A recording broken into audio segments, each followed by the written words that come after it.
अध्याय 14। ईसा को मार डालने का षड्यंत्र। पास्का तथा बेखमीर रोटी के पर्व में 2 दिन रह गए थे। महायाजक और शास्त्री ईसा को छल से गिरफ्तार करने और मरवा देने का उपाय ढूंढ रहे थे। फिर भी वे कहते थे, पर्व के दिनों में नहीं, कहीं ऐसा न हो कि जनता में हंगामा हो जाए। बैथानिया में भोज। जब ईसा बैथानिया में सीमोन कोढ़ी के यहां भोजन कर रहे थे तो एक महिला संगमरमर के पात्र में असली जटामासी का बहुमूल्य इत्र लेकर आई। उसने पात्र तोड़कर ईसा के सिर पर इत्र उंडेल दिया। इस पर कुछ लोग झुझला कर एक दूसरे से बोले, इत्र का ये अपव्यय क्यों? ये इत्र 300 दीनार से अधिक में बिक सकता था और इसकी कीमत गरीबों में बांटी जा सकती थी। और वे उसे झिड़कते रहे। ईसा ने कहा, इसे छोड़ दो, इसे क्यों तंग करते हो? इसने मेरे लिए भला काम किया। गरीब तो बराबर तुम लोगों के साथ रहेंगे, तुम जब चाहो उनका उपकार कर सकते हो, किंतु मैं हमेशा तुम्हारे साथ नहीं रहूंगा। ये जो कुछ कर सकती थी इसने कर दिया। इसने दफन की तैयारी में पहले ही से मेरे शरीर पर इत्र लगाया। मैं तुम लोगों से ये कहता हूं, सारे संसार में जहां कहीं सुसमाचार का प्रचार किया जाएगा, वहां इसकी स्मृति में इसके इस कार्य की भी चर्चा होगी। यूदस का विश्वासघात। 12 में से एक यूदस इस्कारियोती महायाजकों के पास गया और उसने ईसा को उनके हवाले करने का प्रस्ताव किया। वे ये सुनकर बहुत प्रसन्न हुए। उन्होंने उसे रुपया देने का वादा किया और यूदस ईसा को पकड़वाने का अवसर ढूंढता रहा। पास्का की तैयारी। बेखमीर रोटी के पहले दिन जब पास्का के मेमने की बलि चढ़ाई जाती है, शिष्यों ने ईसा से कहा, आप क्या चाहते हैं? हम कहां जाकर आपके लिए पास्का भोज की तैयारी करें? ईसा ने 2 शिष्यों को यह कहते हुए भेजा, शहर जाओ, तुम्हें पानी का घड़ा लिए एक पुरुष मिलेगा, उसके पीछे पीछे चलो और जिस घर में वो प्रवेश करे उस घर के स्वामी से ये कहो, गुरुवर कहते हैं, मेरे लिए अतिथिशाला कहां है जहां मैं अपने शिष्यों के साथ पास्का का भोजन करूं? और वो तुम्हें ऊपर एक सजा सजाया बड़ा कमरा दिखा देगा, वहीं हम लोगों के लिए तैयार करो। शिष्य चल पड़े। ईसा ने जैसा कहा था उन्होंने शहर पहुंचकर सब कुछ वैसा ही पाया और पास्का भोज की तैयारी कर ली। यूदस के विश्वासघात का संकेत। संध्या हो जाने पर ईसा 12 के साथ आए। जब वे बैठकर भोजन कर रहे थे तो ईसा ने कहा, मैं तुम लोगों से ये कहता हूं, तुम में से ही एक जो मेरे साथ भोजन कर रहा है मुझे पकड़वा देगा। वे बहुत उदास हो गए और एक एक कर उनसे पूछने लगे, कहीं वो मैं तो नहीं हूं? ईसा ने उत्तर दिया, वो 12 में से ही एक है जो मेरे साथ थाली में खा रहा है। मानव पुत्र तो चला जाता है जैसा कि उसके विषय में लिखा है, परंतु धिक्कार उस मनुष्य को जो मानव पुत्र को पकड़वाता है। उस मनुष्य के लिए अच्छा यही होता कि वो पैदा ही नहीं हुआ होता। परम प्रसाद की स्थापना। उनके भोजन करते समय ईसा ने रोटी ले ली और आशीष की प्रार्थना पढ़ने के बाद उसे तोड़ा और ये कहते हुए शिष्यों को दिया, ले लो, ये मेरा शरीर है। तब उन्होंने प्याला लेकर धन्यवाद की प्रार्थना पढ़ी और उसे शिष्यों को दिया और सबने उसमें से पिया। ईसा ने उनसे कहा, ये मेरा रक्त है, विधान का रक्त, जो बहुतों के लिए बहाया जा रहा है। मैं तुमसे ये कहता हूं, जब तक मैं ईश्वर के राज्य में नवीन रस न पी लूं, तब तक मैं दाख का रस फिर नहीं पीऊंगा।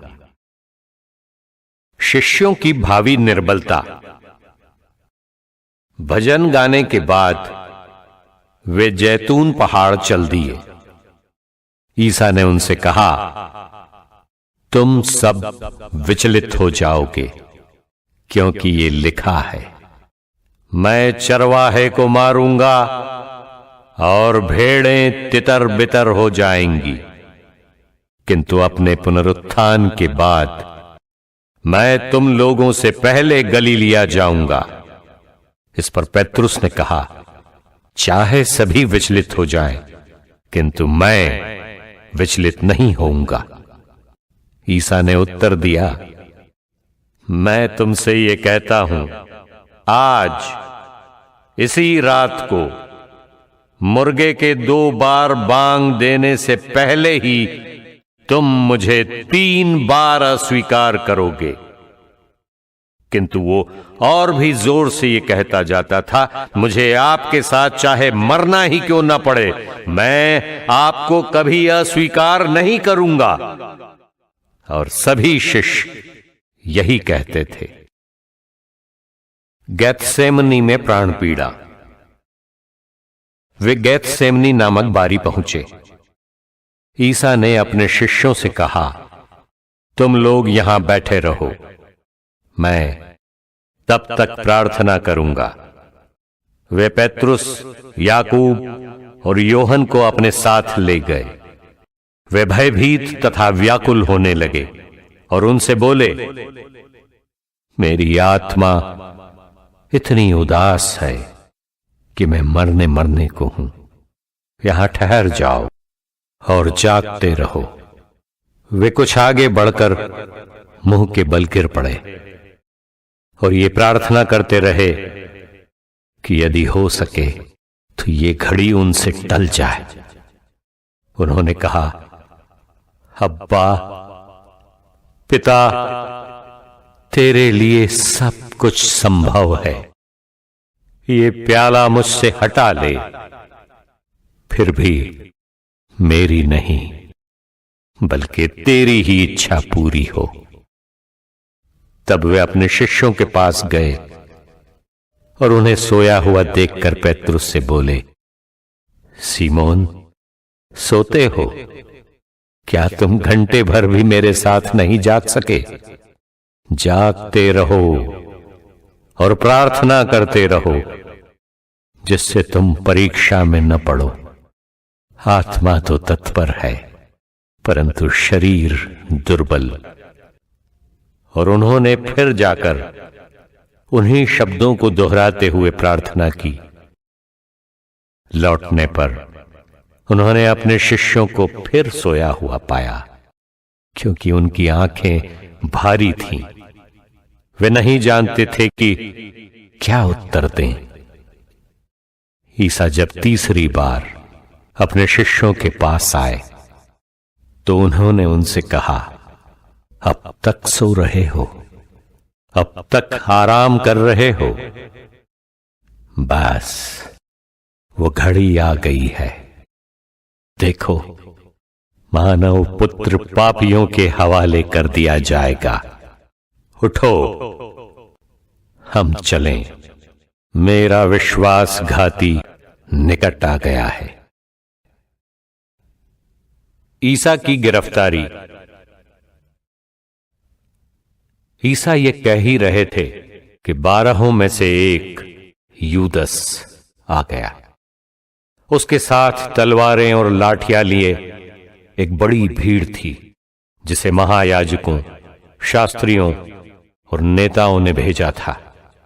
विश्वासघाती ने उन्हें यह कहते हुए संकेत दिया था, मैं जिसका चुंबन करूंगा वही है, उसी को पकड़ना और सावधानी से ले जाना। उसने सीधे ईसा के पास आकर कहा, गुरुवर, और उनका चुंबन किया। तब लोगों ने ईसा को पकड़कर गिरफ्तार कर लिया। इस पर ईसा के साथियों में एक ने अपनी तलवार खींच ली और प्रधान याजक के नौकर पर चलाकर उसका कान उड़ा दिया। ईसा ने भीड़ से कहा, क्या तुम लोग मुझे डाकू समझते हो, जो तलवारें और लाठियां लेकर मुझे पकड़ने आए हो? मैं तो प्रतिदिन तुम्हारे सामने मंदिर में शिक्षा दिया करता था, फिर भी तुमने मुझे गिरफ्तार नहीं किया। यह इसलिए हो रहा है कि धर्म ग्रंथ में जो लिखा है वो पूरा हो जाए। तब सभी शिष्य ईसा को छोड़कर भाग गए। एक युवक अपने नंगे बदन पर चादर ओढ़े ईसा के पीछे हो लिया। भीड़ ने उसे पकड़ लिया, किंतु वो चादर छोड़कर नंगा ही भाग गया। महासभा के सामने वे ईसा को प्रधान याजक के यहां ले गए। सभी महायाजक, नेता और शास्त्री इकट्ठे हो गए थे। पेत्रुस कुछ दूरी पर ईसा के पीछे पीछे चला। वो प्रधान याजक के महल पहुंचकर अंदर गया और नौकरों के साथ बैठा हुआ आग तापता रहा। महायाजक और सारी महासभा ईसा को मरवा डालने के उद्देश्य से उनके विरुद्ध गवाही खोज रही थी, परंतु वो मिली नहीं। बहुत से लोगों ने तो उनके विरुद्ध झूठी गवाही दी, किंतु उनके बयान मेल नहीं खाते थे। तब कुछ लोग उठ खड़े हो गए और उन्होंने ये कहते हुए उनके विरुद्ध झूठी गवाही दी, हमने इस व्यक्ति को ऐसा कहते सुना, मैं हाथ का बनाया हुआ ये मंदिर ढा दूंगा और 3 दिनों के अंदर एक दूसरा खड़ा करूंगा जो हाथ का बनाया हुआ नहीं होगा। किंतु इसके विषय में भी उनके बयान मेल नहीं खाते थे। तब प्रधान याजक ने सभा के बीच में खड़ा होकर ईसा से पूछा, ये लोग तुम्हारे विरुद्ध जो गवाही दे रहे हैं, क्या इसका कोई उत्तर तुम्हारे पास नहीं है? परंतु ईसा मौन रहे और उत्तर में एक शब्द भी नहीं बोले। इसके बाद प्रधान याजक ने ईसा से पूछा, क्या तुम मसीह परम स्तुत्य के पुत्र हो? ईसा ने उत्तर दिया, मैं वही हूं। आप लोग मानव पुत्र को सर्वशक्तिमान ईश्वर के दाहिने बैठा हुआ और आकाश के बादलों पर आता हुआ देखेंगे। इस पर महायाजक ने अपने वस्त्र फाड़कर कहा, अब हमें गवाहों की जरूरत ही क्या है? आप लोगों ने तो ईश निंदा सुनी है। आप लोगों का क्या विचार है? और सबका निर्णय यह हुआ कि ईसा प्राण दंड के योग्य है। तब कुछ लोग उन पर थूकने लगे और उनकी आंखों पर पट्टी बांधकर ये कहते हुए उन्हें घूंसे मारने लगे, यदि तू नबी है तो बता, तुझे किसने मारा? नौकर भी उन्हें थप्पड़ मारते थे। पेत्रुस का अस्वीकरण। पेत्रुस उस समय नीचे प्रांगण में था। प्रधान याजक की एक नौकरानी ने पास आकर पेत्रुस को आग तापते हुए देखा और उस पर दृष्टि गड़ाकर कहा, तुम भी ईसा नाजरी के साथ थे? किंतु उसने अस्वीकार करते हुए कहा, मैं न तो जानता हूं और न समझता कि तुम क्या कह रही हो। इसके बाद पेत्रुस फाटक की ओर निकल गया और मुर्गे ने बांग दी। नौकरानी उसे देखकर पास खड़े लोगों से फिर कहने लगी, ये व्यक्ति उन्हीं लोगों में एक है। किंतु उसने फिर अस्वीकार किया। इसके थोड़ी देर बाद वहां खड़े हुए लोग बोले, निश्चय ही तुम उन्हीं लोगों में एक हो, तुम तो गलीली हो। इस पर पेत्रुस कोसने और शपथ खाकर कहने लगा कि तुम जिस मनुष्य की चर्चा कर रहे हो मैं उसे जानता भी नहीं। ठीक उसी समय मुर्गे ने दूसरी बार बांग दी और पेत्रुस को ईसा का ये कहना याद आया, मुर्गे के 2 बार बांग देने से पहले ही तुम मुझे 3 बार अस्वीकार करोगे। और वो फूट फूट कर रोता रहा।